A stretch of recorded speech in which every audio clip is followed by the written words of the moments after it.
Hey, just a heads up that the following content may be disturbing or triggering for some listeners and is not appropriate for children. Please take care of yourself and others who may be listening with you.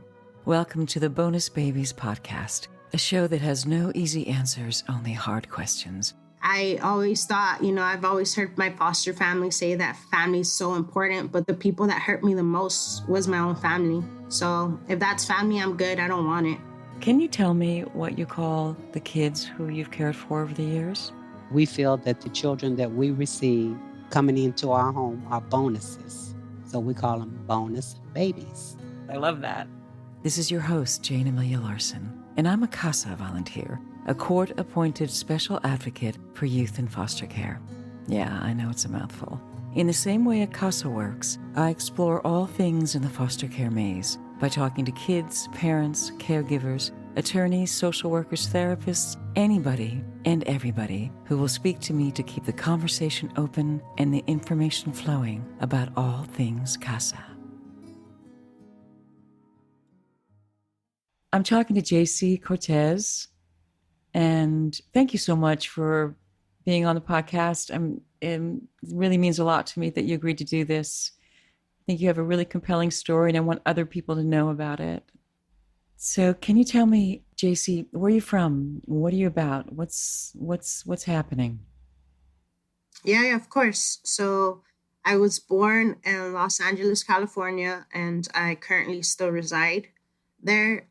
And yeah, I'm all about helping and just trying to either improve or change, foster care systems for the next generations. Since when I was in it, it wasn't really the best, but I understand that it was something, so I believe that something's better than nothing. Yes, yeah, absolutely. And I know that for you, that comes from a result of personal experience. You were raised in the foster care system, right? Yes, that is correct. And can you tell me about how old were you when you first went into care? I was 4 years old. Wow, 4 years old. So what are your first memories of foster care? Honestly, I would have to say that the first memory was being lost and confused in this giant courtroom. Everyone's talking about you and you're just sitting there next to a lawyer, like trying to figure out what's happening. But yeah, it's definitely a memory that I don't think ever is going to go away, but that's my first recollection of foster care because before that, I didn't have to go to court, so. Of course not. And I know that when actually part of the CASA training was you get to kind of experience what court is like for the kids. I mean, obviously not because you're not a kid when you're doing it. But I suddenly realized as I was there for the first time in children's court that for a little kid, especially 4-year-old, they're there in court. Did you think you had done something wrong? Because many kids do. They don't know why they're in court. And there's all these people talking about them, and there's lawyers and a judge. And even if they don't know exactly what that is, they know that something's going on, right? Is that what happened to you? Well, definitely not just the first time when I was in court, but several times when I was in court, I definitely felt like I had did something wrong. And it was just, I guess, a different experience because it wasn't until I was like a teenager where I really understood that those court hearings were to make sure that, I was okay in getting the services and resources needed. But again, even though as a kid, people explained it didn't really process correctly because you're scared. You have a lot of strangers and they all know like your background and your name and they're deciding everything for you. So definitely it was scary as a kid. Yeah, and you didn't know any of them, right? Or if you knew them just because you met them once or twice, but kids don't remember that stuff, right? Yeah, exactly. Yeah. So, did you know your parents and your bio family? Do you have memories of that of them, or are they out of the picture completely?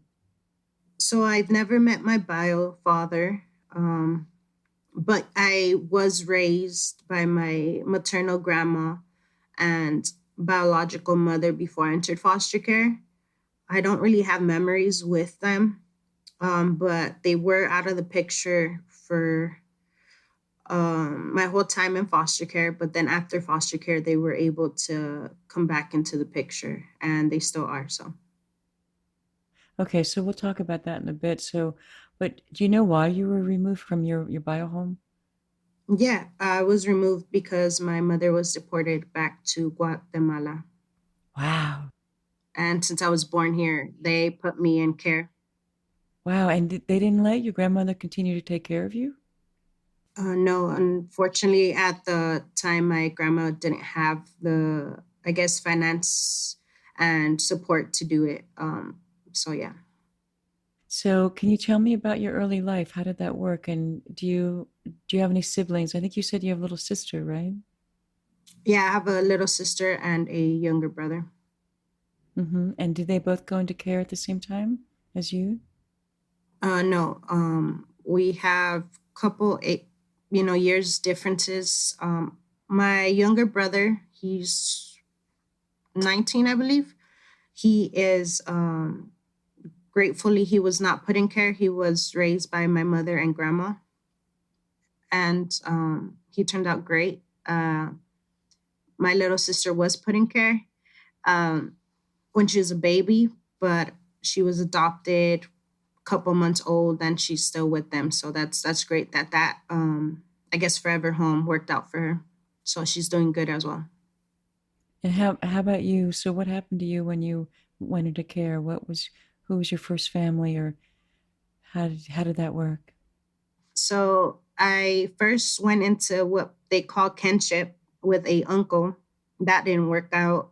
I was a burden to them since they had 3 to 4 kids already. So they gave me to my aunt. At the time, I didn't know she was my aunt. But so this woman decided to adopt me at the age of 5. And that was really like my second placement, but like the first, AKA what they say home, right? I was there for a couple years, but it was very abusive environment. And I was put back into foster care um, when I was 13 and a half. And then from there, I just stayed in foster care till I was 21. Wow. So, your aunt, she never told you that she was your aunt? No, I would bring up all the time, like, hey, how come I look like you? You have curls like me, right? And she'll always say, oh, that's just coincidence, but we're not related. You should be grateful that I took you in. And, as a kid, you just learn your place. You learn that you should be grateful for things, even though they're not the best. Or at least they made it seem like that, right? That you could have been worse off. But yeah, no, she denied that we were related. It wasn't until years later that I was able to have proof that we were. So, why were you removed from the home? You said it because it was abusive. Do you mind going into a little bit more detail about that? I'm sure it's difficult, but I think it's important for people to hear. Yeah, yeah. So for years, from like day one, I was kind of like their slave. I did chores, I cooked, I cleaned up after the dog. When they had their newborn, I took care of him. And I was 5, so I grew up really fast, but I think as an adult, those skills definitely came in handy, so I didn't have a childhood, but yeah, it was, the beginning was just that, yes, I guess labor, abuse. But then once I hit 10, he, so they put in charge her older son, who happened to be like my cousin or something, um, to discipline me. So I was getting beat for pretty much everything. If they had a bad day at work, if I missed a question in my homework. So yeah, it was very abusive in that way. And then once I turned like a little bit before 11, he started sexually abusing me when we were alone, and I didn't really reflect, at that age that that was a normal. Since before I entered foster care, I was molested as a child. So to me, it was like normal, unfortunately.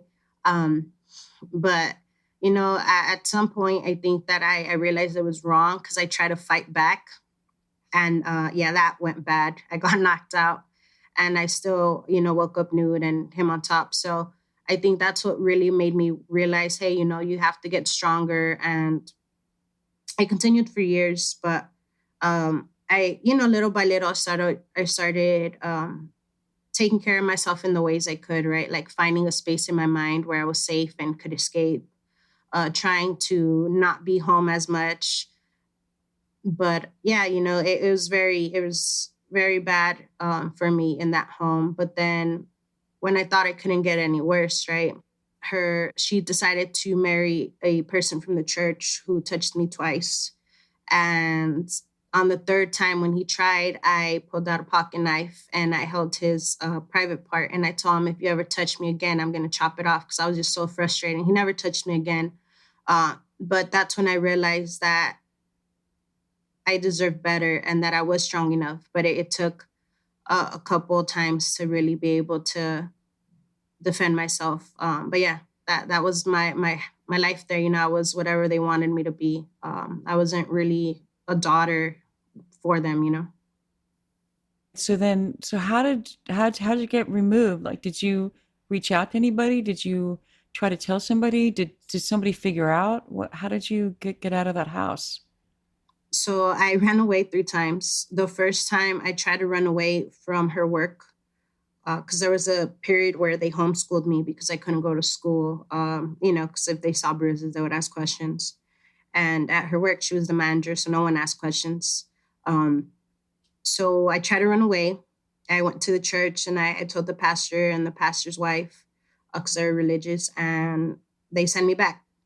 So I got a whipping, and then I was able to go back to school, and I tried to tell counselor, but the counselor told them, and I don't know what happened, but I got sent back. Nothing happened. And after that, I didn't really trust school or people. So I got a whipping again. And then the third time, I was successfully able to run away because I was homeschooled again at her work. And I didn't go to anyone. I just ran straight to the cops. I went to the nearest police station. And there was a cop who spoke to me, and he told me, like, I don't care if you have to sleep on my couch. I'm not letting you go back.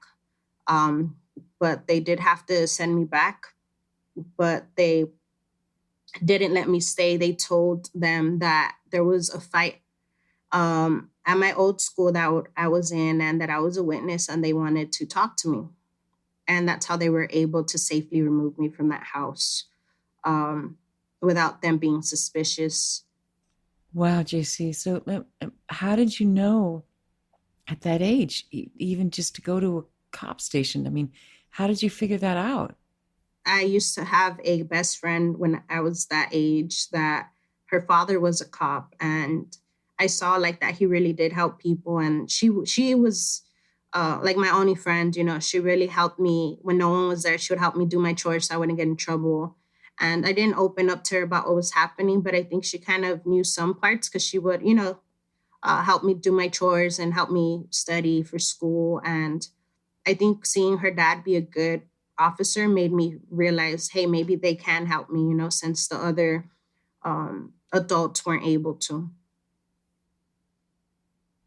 This is really important for people to hear, that you had reached out repeatedly to adults in your life, to a pastor, to counselor, and you were returned repeatedly to an abusive home. And it wasn't until finally you reached out to a cop, went to the police station on your own, that you got help. Yeah. And then what happened then? You went into the foster care system, and then you went from home to home to home? Yeah, so the first night there was no homes available, so I had to sleep in the DCFS downtown LA office. They had like a little room with a couch and TV. So I had to sleep there until they were able to find me a home. And then from there, the social workers were great. they tried to make it homey, hey, do you want snacks? Do you want dinner? Do you want water? Checking up on you, making sure you were not cold or hot. But it was definitely weird going from maybe not a safe place to call home, right? And now you're safe, but definitely it was different sleeping on a couch than like on the bed that you've slept on for years, right? But Right. yeah, that's how my journey with DCFS started. I realized that it was going to be a different life, but even though it was, still like confusing for me, I knew hopefully that this would be a better thing for me. But yeah, I went to different foster homes. There were mostly all Hispanic homes because I am mixed ethnicity. So they do try their best, right, to match you. But, lack of homes. So, but yeah, it wasn't I think the best foster home I had was my last one. But yeah, it is what it is. All right. So what happened then? You're going from foster home to foster home, but then you found a family that wanted to adopt you, right? Oh yeah. When you were like 15? Yep. What happened? Yeah. So that was my second to last foster home. So yeah, they were like, we're your forever family. We're gonna buy you a car when you're 16, because that's when you can drive. When you go to college, we're gonna help you finish your education. Your family, we're gonna give you your last name, and it.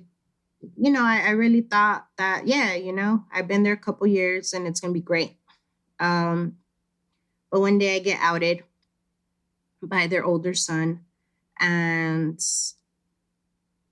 after a while, I think you know who you are, right? You kind of realize you're different, and if you're being told for years that being different is wrong, and you're probably different because of the abuse you went through, then you start to question it, right? So but yeah, I had been experimenting backwards. Now people think, oh, I'm gay, and they experiment. No, I experimented to see if I could be straight, and nothing. I didn't feel butterflies.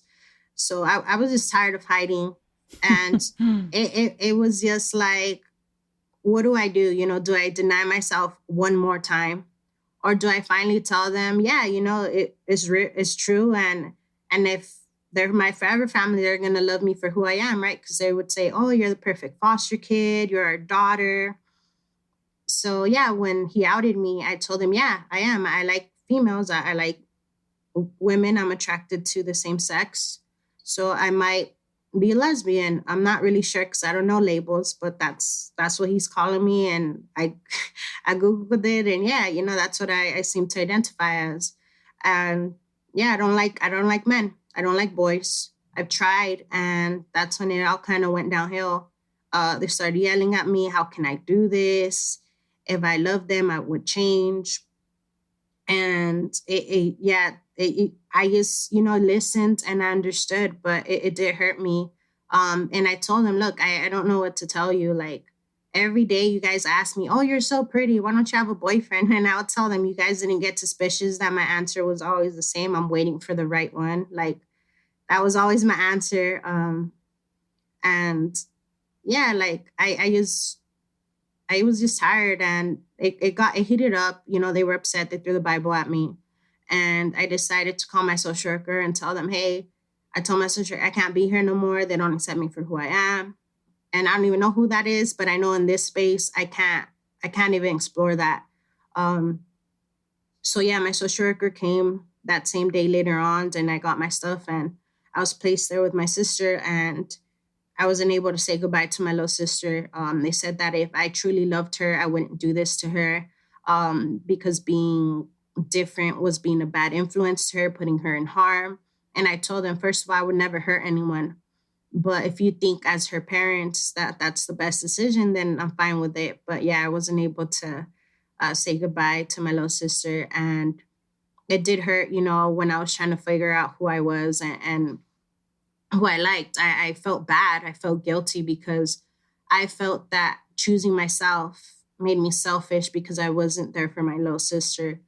Even though, again, they were ideal parents for my little sister, they weren't supportive of me. I had to find that balance of, not hating them because they gave my sister the best life ever. But I realized that at some point, I was going to come out, so he beat me to it. So yeah, I don't know. I've always been a hippie in that sense of trying to forgive people when they do me wrong. Yeah, but you must have been heartbroken, right? Because they told you they loved you and you loved them, right? You thought that was it. Yeah. Yeah, my heart was broken for a couple years, but I was able to recover and realize that they didn't know better. And life is a funny circle. So I was able to bump into them later on in the future, and now I help them out, and yeah, now they in a sense are trying to accept me for who I am, but I don't really care if they do or not. I'm just there to help, and I learned through that experience when I was younger with them that you can love someone with boundaries. Hmm. So, how do you feel about the family who adopted you, that your aunt who so badly mistreated you? Where are you with all that right now? I remember you said that you hired a private investigator, and that's how you found out that she was your aunt? Yeah. Before I hit 18, I forgot who told me, but they told me, hey, through foster care, one of the perks is hiring a private investigator. I was like, oh, really? That's cool. So I was able to hire a private investigator. I wanted to ideally find my father, but there was no luck there. So they were able to find additional family, right? So they told me, oh, your mom's in Guatemala. She's in this town, this city, right? And they're like, your grandma's actually here and in LA. And I was like, oh, okay. I was like, well, I'm sure she has her reasons, and only time will tell with that one, right? Because, um, to me, it was just a stranger on a paper, Mm-hmm. But then when it came to my aunts, I was like, I knew we were related. It turned out to be my adopted mom, and I was so mad because like she is denied and denied and denied. And I was like, we look so similar, except that I was dark skinned. But besides that, we had the same curls and like the same eye shape. So, it took me, I had like a couple months with that information, and I just realized, you know what, I'm angry, right? So initially I was really angry. So I found her and I went to where she worked. She was still there. And I sat down and she saw me. She went to her office and she didn't come out for like an hour or two. When she came out, she was with her eyes bawling like if she was crying. And she sat down. She's like, what are you doing here? And I told her, hey, I'm just here to talk to you. While I was waiting, everyone was talking to me. They were like, hey, where you been? We missed you. We haven't seen you for years. So it was, Oh, so they all recognized you. So this was the same place of work. Uh-huh. yeah. Yeah, she was at the same spot at work. But yeah, they all talked to me like if nothing happened. And apparently she told them that she had sent me to like private school. So, where you live or something. So that's why they hadn't seen me. And I didn't tell them nothing. I told them, oh yeah, I've been good. School's good. I'm continuing school. But yeah, I didn't tell them anything, because I didn't want to talk to them. To me, there were just people that didn't really do much when they saw the signs. And I get it, they were scared of her. But I'm the type of person that if you see something, you should say something. So I didn't really want to talk to him because I wanted all my energy for her. So when she sat down and she told me, what are you doing here? I just told her, like, I'm here to talk to you. Don't worry. I didn't tell no one what you did. And she started crying. She's like, please. I was like, look, if I wanted to tell people the monster you were, I would have told them a long time ago. But I'm not here for that. So I showed her the file and I told her, hey, it turns out you're my aunt. So I wondered why you always told me we weren't related. And she told me, yeah, I'm your aunt, but I didn't want to tell you because, and I was like, we look alike. Like, you knew it was just a matter of time. She's like, yeah, it's just because I just didn't want you to find out we were related. And I was like, so it got me a little pissed off, but I realized, that's not what I'm here for. And I just want to know why you hurt me so bad. Like, I never did anything to you. I listened to you guys, even though your rules made no sense. You guys put me through hell. So I don't understand how your God can forgive you. Like I'm going to forgive you. I'm here to forgive you. But I just wanted my answer, like, why? And she started crying. She's like, I'm sorry I didn't protect you. And I told her, look, I didn't believe your crocodile tears in the court, and I don't believe him now. I just want to know why you hurt me. So she started crying, and she told me she wanted to get revenge on my mother because they fell in love with the same woman, and the woman chose my mom. And I like, first, I was still discovering who I was and accepting myself. So that really was like, yeah, that pissed me off. Like, I really wanted to curse at her and like, but I wasn't that type of person. So I told her, look, I'm going to respect you even though you don't deserve respect. I was taught to be respectful, so that's what I'm going to do.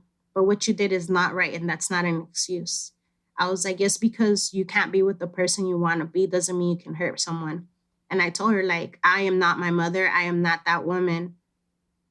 I have, like, I told her that's not right. And I told her, look, I hope that your God can forgive you. I forgive you not because you deserve it, but because I need to move on.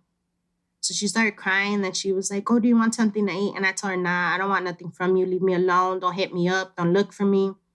Like, I just wanted to let you know that I forgive you, but I hope that you do better. And I got my stuff. And right before I left, like, I told her, like, with a heavy heart, and I almost cried, but I didn't. And I told her, I can't believe I'm related to you.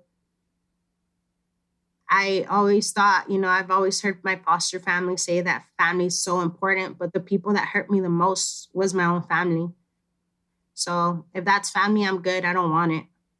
And I walked away, and I never spoke or saw her again. But I think that was the day I was really able to heal, because I realized, sometimes you don't want to know the answers to stuff, but I think that was really not the answer I wanted to hear, but it was something that I needed to hear, to realize that even though my family was dysfunctional and my past was not ideal, that I'm able to help others through healing and the pain I had to go through. Yeah, you're really an inspiration, JC. Just hearing you talk, I'm just amazed by the gracious generosity that you have, the ability to forgive. It's just enormous. It's admirable, and I'm wondering, where do you think that's coming from? How are you doing that? I don't know. When I was younger, I guess I was a very upset, angry individual, teenager. But then I think through reading and the interactions I had were with positive people, people that didn't want to hurt me or want anything from me, they really helped me become a positive individual as well. So I think I just kind of learned from them, and being able to realize that being angry and sad or upset was just negative energy that we can't get back, right? And even positive energy we can't get back, but they really helped me realize that what we put out there is what we get. So I wanted good things for myself because I realized I already been through hell, and I want something better for my life. So I think that's what really helped me be forgiving towards those who maybe didn't deserve it. But I really had to reflect and see that we're all going through something, and maybe someone hurt them, right? And hurt people, but I didn't want to continue that bad cycle. So I had to forgive them to be able to heal myself and kind of see the signs, right? To not be like them, because that kind of became my goal, right? To never be like them. But then once I got over that hill, I was able to find who I was and just grow and be a better version of me every day, right? So that's my life purpose, to help others. So I think, yeah, just interacting with amazing people helped me change my mindset that I used to have. Yeah, and how about your last foster family? What was that situation? Because that was finally a good one, right? Yeah, they're amazing. They treated you like you were family. They didn't lie to you. She was simple, She was stern but loving. We all ate dinner and lunch at the same time together. Um, She made holidays fun. She included everyone. Yeah. So were there other foster kids and bio kids? But like, what was the environment like? Homie, yeah, we had, so in total, even with me, there were 6 foster girls, and she had her her I guess birth kids, but they were older, but they would come around a lot. But they embraced us. They didn't make us feel different. Again, she was just very motheringly but tough, because life has rules and consequences. So there was rules, like you had to do chores, and she only had one rule when it came to her, right? And it said not to lie to her. So we were able to, I guess, live a normal life in that house, because no one's perfect. But yeah, she made us realize that, yeah, we're young and we can make mistakes, but if we're willing to change, we're able to grow, right? So yeah, I don't know. That environment was really good. We were able to grow and learn and just feel loved. But yeah, she was a tough woman, and she still is. But I think that's what I needed. I needed that tough love. I needed that reminder that people care, but it's not always about the I love yous and the spoiling, right? It was more of, hey, you're hungry, I got you. How was work?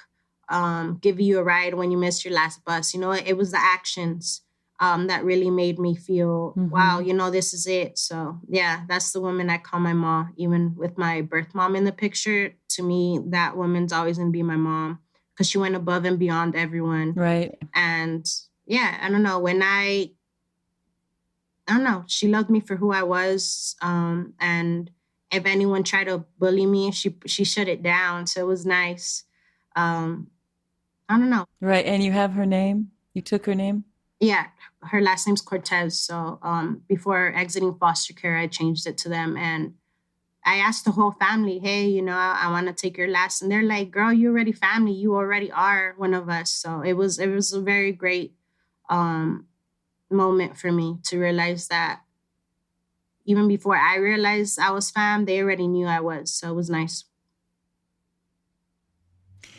Wow. And so how about your sexual identity now? How has it evolved? How are you with being who you are? Or well, you identify as gay, right? Lesbian, yeah. It's, I guess, the same thing. Yeah. No, it took a couple years, but I love who I am.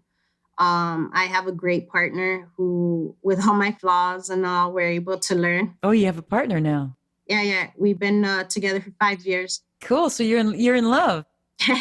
Yeah. Oh wow. This is long term. You got the real deal.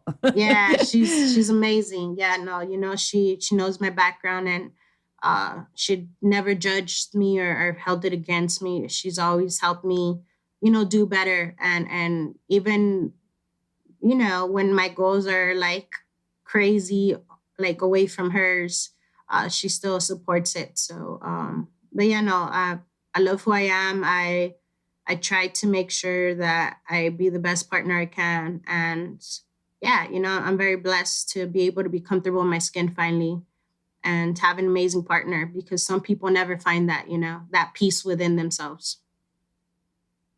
I'm so happy for you to have such love in your life, especially for how hard your early life was. So I want to talk to you about your outreach, because the way that I met you was through the Los Angeles Reproductive Health Equity Project, right? That works with youth in foster care and helping them to understand their reproductive rights and to understand sexual health and to help them identify who they are, right? Yes. How did you get involved with that?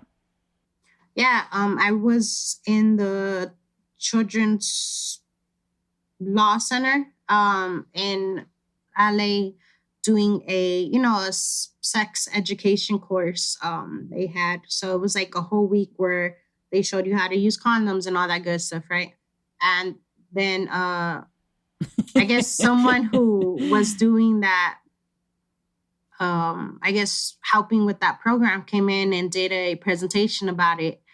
And I was like, hey, that sounds really cool. I'm all about advocacy and trying to make the system better. So I applied and I was able to get in. And so, yeah, that's how I heard about it, through it was an amazing workshops that they had, was inclusive, which was the first that I've ever saw that was inclusive of just not like heteronormative, sex safe. So yeah, that's how I heard about LA Rep and got involved. Right, and you do other advocacy as well, right? And other reach out. Can you? And I think you're trying to launch your own, or you are going to launch your own nonprofit organization. Can you talk to me about any of that, please? Yeah, of course. Yeah. So since my background has been very diverse, right, when it came to experiences, I realized I was able to help advocate for others. I have partnered with different organizations to advocate for different stuff, not just foster care, right? I've advocated with the homeless count, with Homeless Inc., when they wanted frontline stories of homeless people, I've done different foster care advocacy stuff, not just with LA Rep, but even with the school board, right? When it comes to foster care, there's a lot of inconsistencies and issues there. But yeah, I mean, I try to advocate as much as I can, and I've been very pleased and blessed, right, to be able to have been advocating since I was 16 years old. And I have seen some growth and change, and not just the system, but just here in LA County with our DCFS, right? So it's nice to see that we are not just, I don't know, just being seen and heard, but they're actually listening, and doing something for the next generation. Because unfortunately, I don't think foster care is going to get any smaller. No, you're probably right. Yeah. Have you thought about being a CASA? I tried to apply to be a CASA, but they said I was too young and to finish school, and then maybe. So yeah, I will in the future. I cut you off about talking about this Sunflower Foster Youth. Tell me about that. So yeah, I'm starting my own nonprofit organization. It's called Sunflower Foster Youth Investment. And I'm almost done. I'm just missing like 2 more documents, and then I'll be able to open it, to the people live, right, as they say. But yeah, it's really going to be to enhance, them having stability and focusing on their goals, not just short term, but long term. What I realized was, throughout working different jobs and advocacy, is that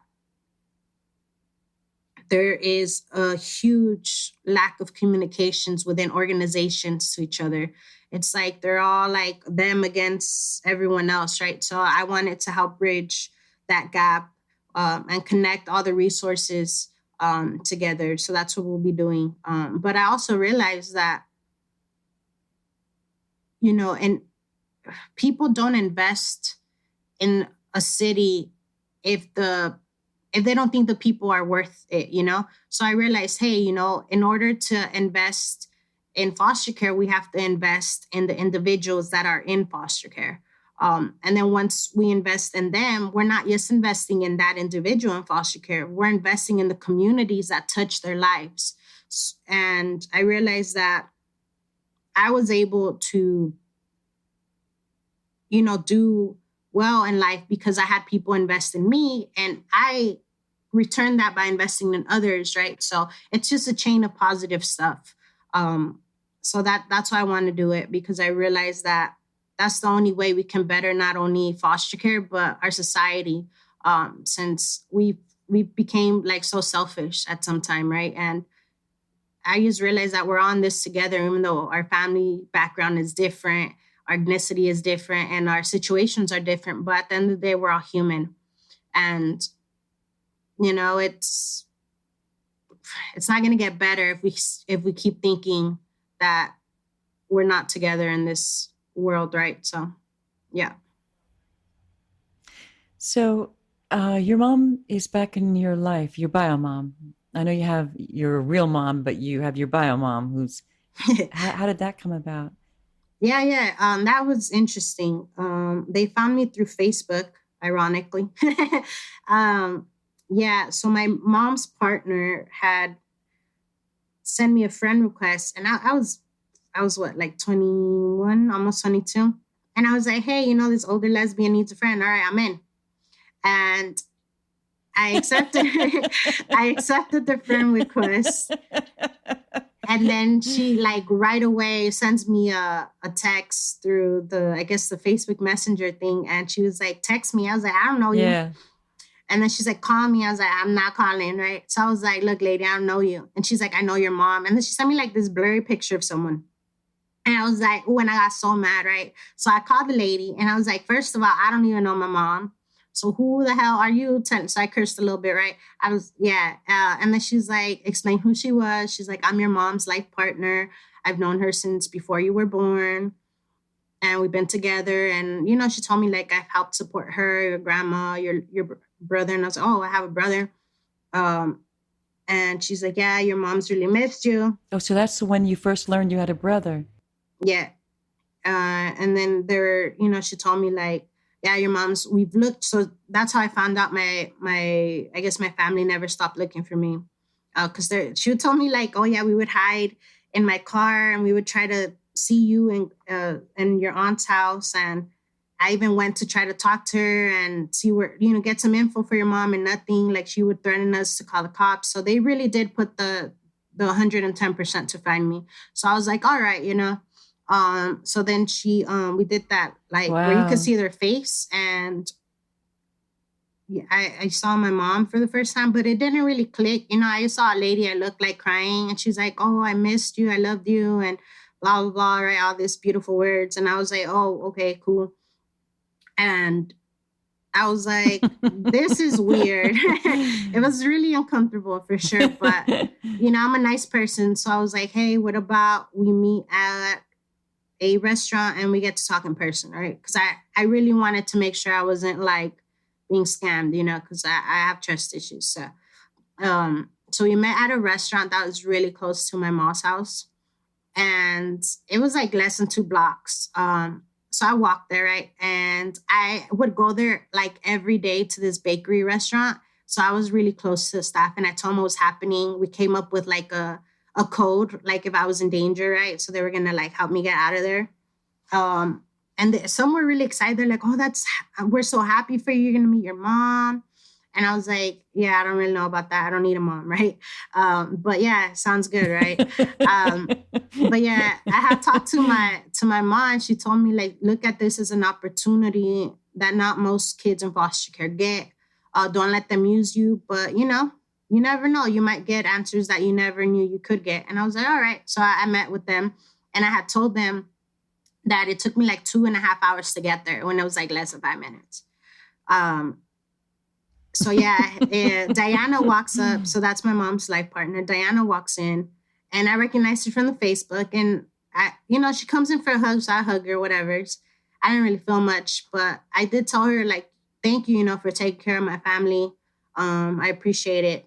But there's a part of me that really wanted to be like, because of you, I went through hell. But, again, it's not her fault, that my aunt, went berserks, right? So, I just kept it nice and peaceful. And then my mom walks in and she's already crying and I hug her and I didn't really feel much, but I could tell I'm her daughter, right? Because I have her face, it's a little darker. And this older lady walks up and they didn't even have to tell me she was my grandma. Something has told me she was my grandma. Like, so I go up to I hug her and she's crying and I cleared her tears and I told her, Queens don't cry. And she's like, she's mostly speaking Spanish. She's a Spanish speaker. So I start speaking Spanish to her and I tell her like, don't worry about it. Cause she's apologizing of her not being able to take me and, all that other stuff. And I told her, don't worry about it. It is what it is. We're here together now. So then my brother comes in and wow, like my heart is dropped. Like I was like, I have a brother. Like, wow, I've always wanted a brother. He's taller than me. So I was a little mad, because I'm short. And I was like, wow, like he got the good genes. It's all good. It's all good. But no, it was a great, it was a great experience. Realizing I had a brother for me because I always wanted a brother. And I hug him and I tell him, hey, I'm sorry. I wasn't there to see you grow up. And I told him, look, I might not be the sister that you have in your mind, but know that I'll try my best because I don't know how to be a sister to a boy, you know. I grew up with foster sisters. So, and he hugged me. He's like, I'm sorry I wasn't there to protect you. And I told him like, wow, like him telling me like I wasn't there to protect you just broke my heart. And I hugged him harder and I told him, I love you. Like, don't worry, we got this, you know? And we sit down, we start talking, they start showing me pictures. And I was like, I never seen baby pictures before. So I was super excited. I was like, oh, it was cute. She shows me all the documentation and I was like, all right, this is my mother. But yeah, I was like, I told him like, how did you guys find me? I looked different. You know, I had chopped off my hair. I had changed my name legally. And I was like, how? Like in my mind was like, how did they find me, you know? And she's like, a mother just knows her child. And I was like, huh. So yeah, they continue telling me the stories, right, of how they searched and searched for me and they didn't give up. And it just broke my heart, you know? So I was born on Latin American Mother's Day. So it broke my heart when my brother told me like, oh yeah, we can't celebrate Mother's Day until we found you. So, and I was like, my brother was not able to tell my mom or grandma Happy Mother's Day because that caused them pain. And it just broke my heart like that. Like to me, without knowing, I felt selfish, you know, like I know it's not rational because I didn't get to choose my birthday and I didn't choose to not be with them, but it just sucked to hear that. And I told them, well, now we can all celebrate it together. But yeah, they really had to sacrifice a lot of stuff to find me. And I really was grateful, you know. So we ate a meal and I took pictures of the baby pictures because, again, I was super excited to see that. So, and then they tried to offer me a ride after, but I was like, nah, it's cool. Don't worry about it. So I made sure they left. And then I walked to my mom and I told my mom, you know, how it went. And she told me, well, it's up to you if you want to continue it or that's it. You know, you close that book and you, but yeah, it was really hard. Yeah, we had to really, it took like 3 tries for us to really come together as a family, to be honest. The first time we were constantly fighting, a lot of, I want to say misunderstanding, since they couldn't understand how I loved strangers more than them. And I couldn't understand how they, what's the word?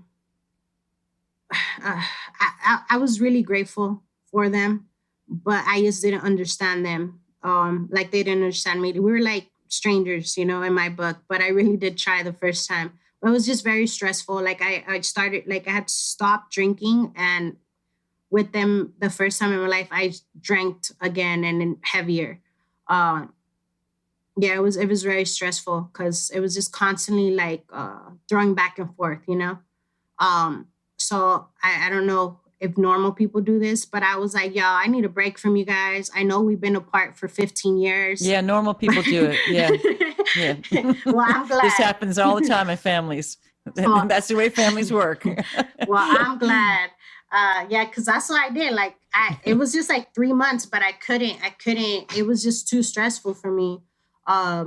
They had this weird notion that since they were undocumented and I was from here, I was like rich or something. I was like, I'm not rich. I work 2-3 minimum jobs.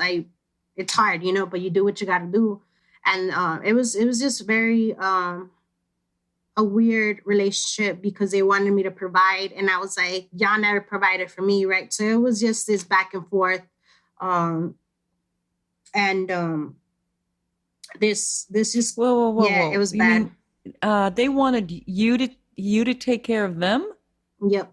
So that's why the first time it didn't really work out, because I was like, I'm independent. I can't provide for you guys. You guys weren't there when I needed you guys, you know. So that's where a lot of the anger would come from on their part. I think, again, it was just misconnotation. But yeah.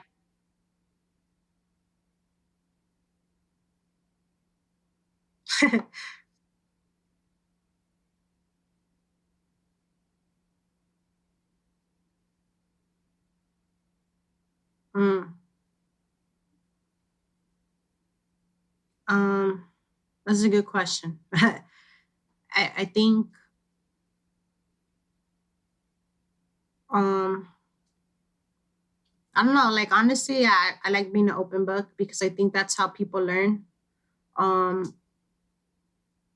but I mean I do have a few secrets, but that they I don't know, I don't feel like they're worth sharing.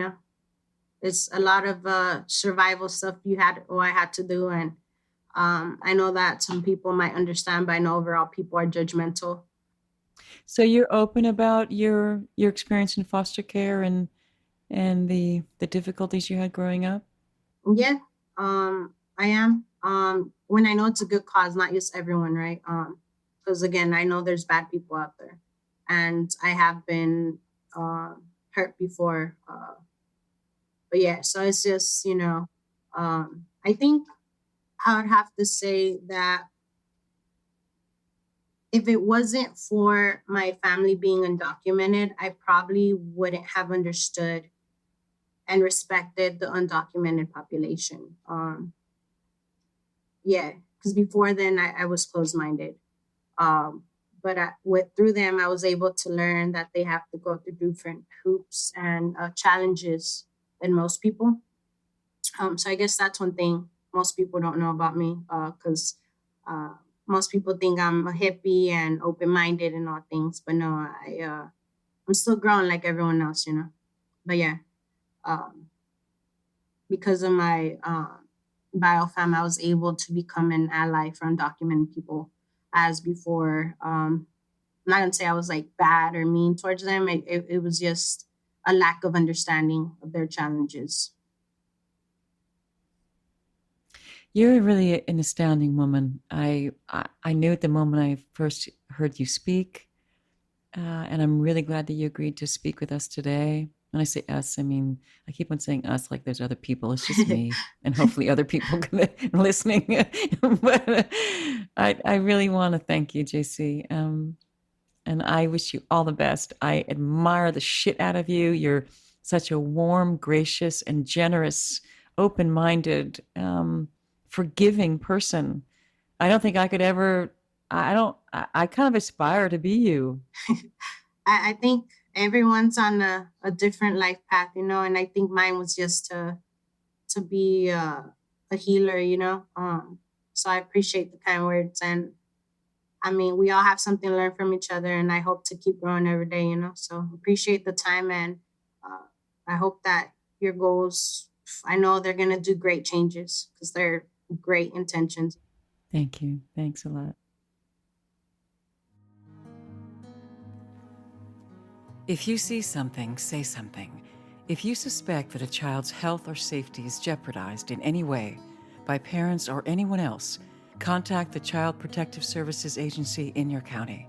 24-hour hotlines are staffed by trained social workers who will help you through the process, and you can do so anonymously. In California, you can call the Child Protection Hotline at 800-540-4000. And right now in COVID, reports of abuse and neglect are down by 50%. And that's not because it's not happening. It's because kids are not in school, and their teachers and other adults, mandated reporters, aren't seeing them. So if you see something, say something. You might be saving a child's life. If you're a kid in care and you want to know more about your sexual and reproductive health, you can go to fosterrepprohealth.org. That's fosterrepprohealth.org. And if you're an older kid in trouble, check out pennylane.org. They offer a safe place for homeless and LGBTQ youth who need some help. And if you're a kid in care who wants a casa, you can ask for one. In Los Angeles, go to casala.org, and anywhere else in the nation, go to nationalcasagal.org, and you can get one. I want to thank the supremely talented Christina Apostolopoulos for her beautiful music, Eferisto. To hear more from music, go to Spotify and Instagram at Christina Aposto. That's ChristiNAAPOSTO. I know you want to. Her stuff is really great. And thanks to my audio producer extraordinaire, Marcos Campito. I'm glad I found you. Thanks for listening, and if you like what you hear, please rate us and hit subscribe.